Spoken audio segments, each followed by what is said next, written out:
ഇതാണ് നമ്മുടെ കോട്ടിൻ്റെയും മാട്രസിൻ്റെയും സെക്ഷൻ. ഒരു മലയാളി വീട് പണിയുമ്പോൾ ആവശ്യമായിട്ടുള്ള എല്ലാ മോഡൽ കട്ടിലുകളും ഇവിടെ ഉണ്ട്.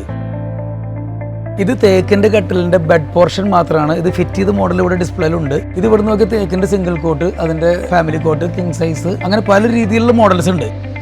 ഇതൊരു ക്ലാസിക് മോഡലാണ്. ഹെഡ് പോർഷനിൽ കുഷ്യൻ വരുന്ന മോഡലും അതന്നെ നല്ല രീതിയിൽ പ്ലാന്റേഷൻ തേക്ക് ഉപയോഗിച്ചിട്ടുണ്ട്. ഈ പാറ്റേൺ തന്നെയാണ് ഇതിന്റെ സൈഡിൽ വന്നിരിക്കുന്നത്. ഒരു കസ്റ്റമർ എന്ന ഡിസൈൻ പ്രകാരം ഉണ്ടാക്കിയതാണിത്. ഒരു സപ്പോർട്ടിങ് ഹെഡ് റെസ്റ്റ് ഉണ്ട്. ഇതൊന്ന് ഓപ്പൺ ചെയ്യാം. ഇതിലൊരു സ്റ്റോറേജ് സ്പേസ് ഉണ്ട്. ഇതിൽ മറ്റൊരു സ്റ്റോറേജ് സ്പേസ് ഉണ്ട്. എന്തിനാണെന്ന് അറിയില്ല, ഇത് ഇവിടെ ഇങ്ങനെ സാധനം ഉണ്ട്. ഇത് ഇവിടെ ഇരുന്നിട്ട് മൊബൈലൊക്കെ വെച്ചിരിക്കാനോ കൈവയ്ക്കാനോ ഇതുപോലെ എന്ത് മോഡൽ തന്നാലും നമുക്ക് ചെയ്തു തരാൻ പറ്റുമല്ലോ. ഡിഫറൻ്റ് ആയിട്ടുള്ള 100 മോഡൽ കട്ടിലുകളും അതിനനുസരിച്ചുള്ള മാട്രസുകളും ഡിസ്പ്ലേ ഉണ്ട്. ഓരോന്ന് വിശദീകരിച്ച് തരൽ പ്രാക്ടിക്കൽ അല്ലാത്തതുകൊണ്ട് എല്ലാം കൂടിയാണ് കാണിച്ചിരിക്കുന്നത്. അപ്പോൾ ഒലിവിന്റെ പ്രത്യേകത അറിയാലോ, നല്ല ക്വാളിറ്റി മെറ്റീരിയൽസും നല്ല വില കുറവും. നേരെ ഇവിടേക്ക് പോന്നോ.